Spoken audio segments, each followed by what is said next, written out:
I am the Tofu Golem. Please enjoy the video.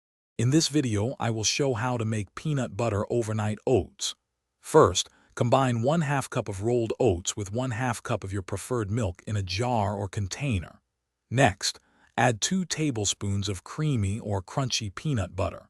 Don't forget 1 tablespoon of chia seeds. They help create that perfect thick texture. This simple base is quick to prepare and incredibly versatile for breakfast. Now let's sweeten things up. Stir in 1 to 2 teaspoons of maple syrup or honey, adjusting to your taste. A small pinch of salt is crucial. It really brings out the peanut butter flavor. For an extra layer of warmth, a dash of vanilla extract works wonders. These additions make your oats even more delicious and satisfying. Once all your ingredients are in, give everything a really good stir.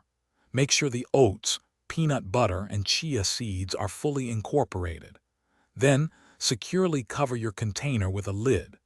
Place it in the refrigerator for a minimum of 4 hours, but for the best results, let it chill overnight. This allows the oats to soften and absorb the liquid. The next morning, your delicious peanut butter overnight oats are ready. Before enjoying, consider adding some delightful toppings. Fresh fruit like sliced bananas or berries is always a great choice. A sprinkle of chopped nuts or granola adds a nice crunch. For an extra treat, drizzle a little more peanut butter or honey on top. Enjoy your easy, healthy breakfast. Thanks for watching. Consider subscribing if we helped you today.